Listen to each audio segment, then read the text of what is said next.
histological picture which I took from the literatures, where shows a fascia has got a vessel, there has got a nerve, it has got the loose electrical tissue, which has got the matrix, which we know hyaluronic acid for easy spread of anesthetic drugs. Facial innervation. This was the main catch.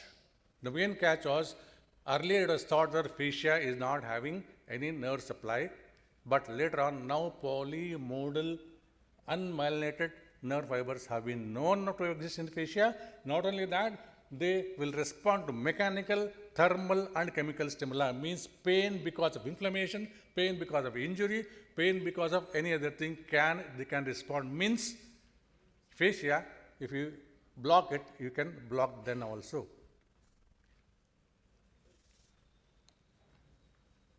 Then from us, we'll go to planes. I think the two or three new concepts what we understood in this was, facial planes are those planes which have been looked by anesthesiologists, regional anesthesiologists worldwide, that this is a place where the nerves are going in multiples, you can catch them. And from went on see, it is all the need. There was a need for shorter duration of anesthesia, safer duration of anesthesia, faster duration of recovery, and the surgeon said, my patient is at risk, give me as simple as possible. So this is the need. Demand and need is the one which made into look into. Then, we all know pectoralis major and pectoralis minor.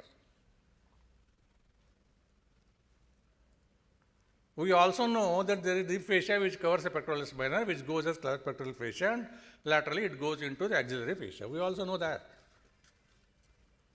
We also know that lateral medial pectoral nerves, they innervate, they pierce the muscle. That also we know. But if we create a plane above the pectoralis major, or in between pectoralis major and minor, or below the pectoralis major and serratus anterior, if we can inject some drug, what are the nerves it is going to block? Our understanding was, because it is only motor thing we are thinking about, because it is a motor nerve supply, it can cause paralysis of these muscles. That's it. So, it can cause the nerve targeted or lateral cutaneous nerve from T3 to T10, mind you. T3, T2 is the one which gives a branch called the intercostobrachial nerve, which traverses in the floor of the axilla in the fascia. It is not in the fascia, this thing.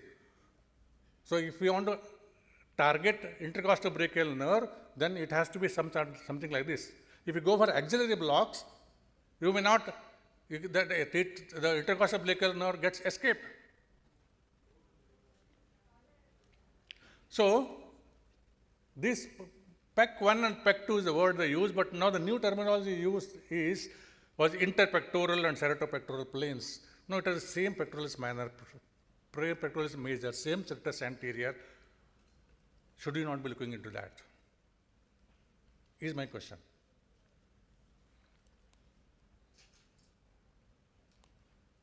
So,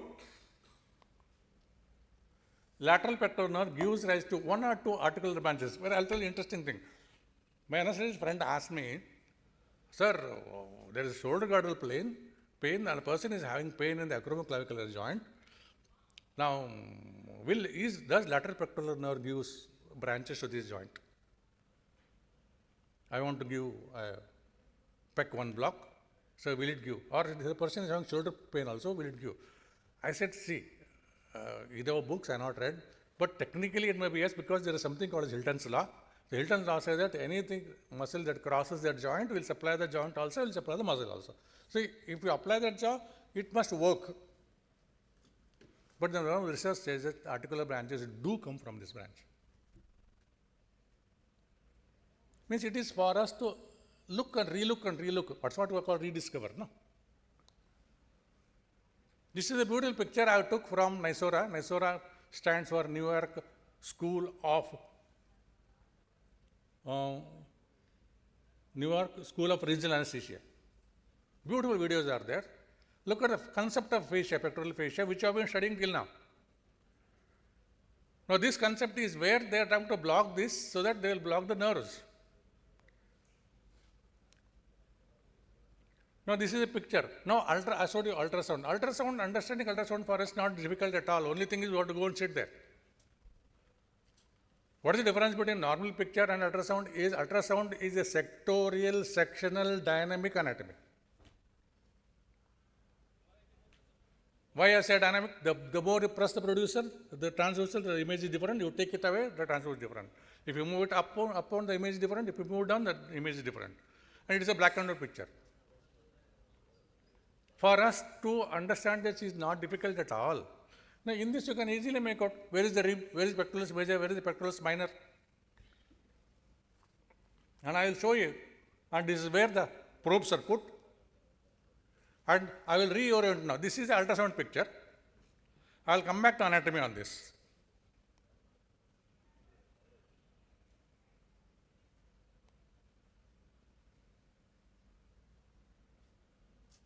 Is it difficult for us to look at the planes? It is very easy. Only thing is we have not looked into this angle. We have not looked into this angle. That's the only difference. So let's change our angle. Let's change our perspective. Let's change our point of view. So these cords now intrapectoral and cerebropectoral, now they are used where? In post-operative anesthesia and breast surgeries. Let's not worry about the technique. Let's not worry about the toxicity. It is their domain. Let's not bother about it. But that's it. Let's focus on the anatomy, which they are looking for, and why can't we go in there? Next is serratus anterior. We know serratus anterior. We know this muscle, but we all know that serratus anterior muscle is supplied by all of us, long thoracic nerve and thoracodorsal nerve. Two nerves we always name. One supplies latissimus dorsi, one supplies serratus anterior. Whatever the paralysis happens, paralysis will lead to what? Winging of scapula. That's where we stop. Have you ever thought beyond this? There is a plane of fascia covering this, and into this, in between the anterior axillary line, middle axillary line, the lateral branches of all intercostal nerves are coming out. They are dividing into anterior branches and posterior branches. They cover a large area of skin, and if I can put a drug into this plane, it can block all of them. This is what is the anatomy of regional anesthesia. There is nothing different. So this is SAP. They will call, see, they love them. They will call the small nicknames. SAP1, SAP2. We will call now uterus, we will call utricle. Out of love we call now. Right? So this is where it is performed, and in this. And they choose seventh. Why seventh is good? All of us know seventh is the one which is typical intercostal space. We also know. So they put there and they use the drug and it blocks and they get better regional anesthesia. Then this is, look at the needles. Can we not practice this on cadavers in our dissection hall? We can. In fact, before coming here, we had an elective course for third year students, and the topic was topical anatomy for peripheral nerves for regional anesthesia. We practiced all blocks on the cadaver. We practiced the sciatic block, anterior sciatic block, posterior transgluteal sciatic block. We practiced lumbar plexus block, cervical blocks, everything third year students practice on the cadaver. Only thing is the landmarks are a little different. My home department is anesthesia department. She could get me the needles. I use that, and students, they were very happy. And I developed a different perspective altogether. Same thing, I am running that.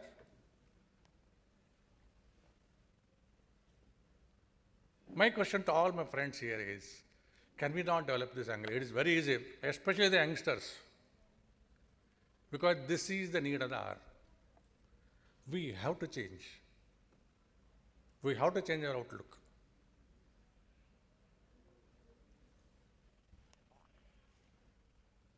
There are cadaveric studies done in this also. What they use latex and methylene blue. latex to know where the facial planes go, methylene to know how far the drug can diffuse.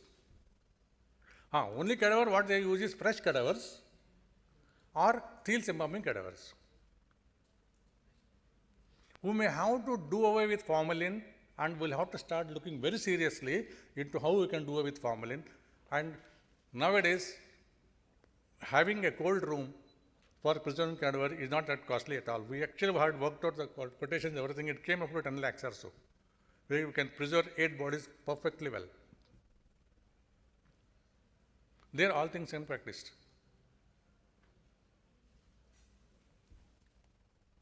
Right? So this is the anatomical study, what they have done. They have injected into the plane, afterwards they have removed the serratus anterior, they have seen where all the drug has, the dye has gone, and then they used latex.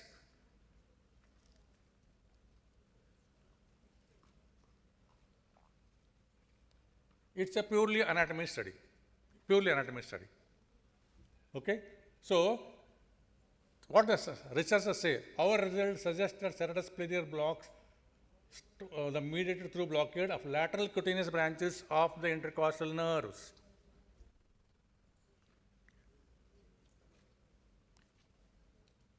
Then this is very interesting when I was going through the literature. All of us know transversus thoracis, but how often we have dissected that? We know in the books. Now we have blocked the lateral branches. Let's say that they want to do sternal puncture, they want to do sternotomy. Let's say there is some other approach to be done, paracentesis. How to block those anterior branches of intercostal which divide into medial and lateral branches? Then they say, we'll go in between intercostal space. There it is anterior, there is only anterior intercostal membrane. Pierce that, go deeper into that, go into the plane below that, inject the drug, it will block those nerves.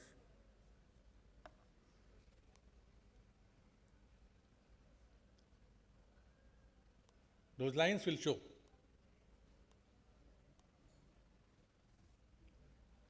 Right? This is transverse thoracic plane.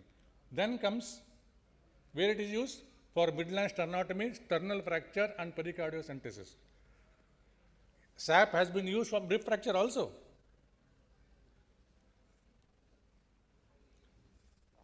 TAP is very famous.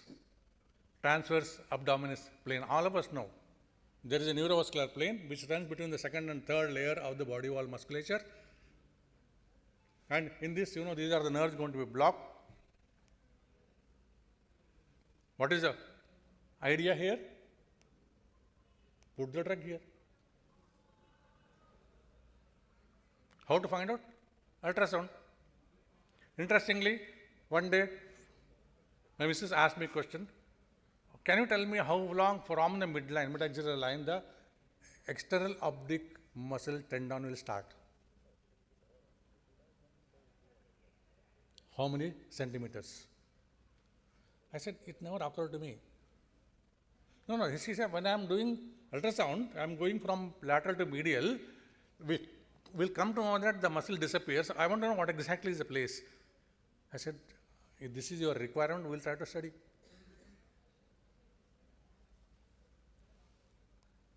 Right? So this is TAP. Now, look here. Though theoretically it is a continuous one plane across the hemi-abdomen, separate supra-umbilical and infra-umbilical compartments have been seen. When I read this, I also, right, how can this happen? How can it be supra-umbilical and infra-umbilical compartment at all? It is one plane. But there must be some anatomical structure which is preventing the flow of the drug. That means the plane is not continuous. Now, this concept what we are discussing today, this premise what we are discussing today can be used even in spread of diseases. It's not only confined to regional anesthesia. Then the most interesting is erector spinae. We had a lot of discussion about this with my friend there. ESP, all of us know erector spinae is a long hopping muscle. I say hopping because it jumps from here to towards, it jumps from the sacrum to The iliocausalis from transversus thoracis from cervicis. There are 3 bands, and it means continuously it's not a plane. Single continuous plane from craniocaudal. Okay? So this is the concept. Dorsal roots come out from this muscle, right? We know. Ventral roots go as intercostals. Dorsal roots come out of this. And now the study says that there are a lot of receptors, not only proprioceptive plus nociceptive also, in the erector spinae. That's why the cause of low back pain is more.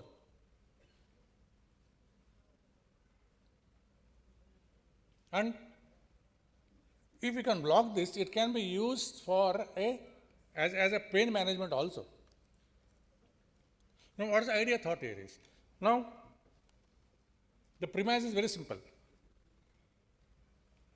If I put a needle, and mind you, this is all under ultrasound, it's not blind. I am presuming that all of us know ultrasound here, because one day we will know, I'm sure. If you put the drug through and through the erector spinae, going just little to about 1 centimeter or 2 centimeters, whatever is lateral to the spine, and go and hit the transfer process, come little back, aspirate, put the drug can block the dorsal roots, the drug can block ventral roots. Give a continuous epidural block. Now, will it come back out through the intervertebral foramen along the spaces around the intercostal nerve and block them? I said theoretically it is possible. Technically, no, because our great man Gray says, what he says, when you trace the dura through which the spinal nerves are coming out, as they come out of the intervertebral foramen, the dura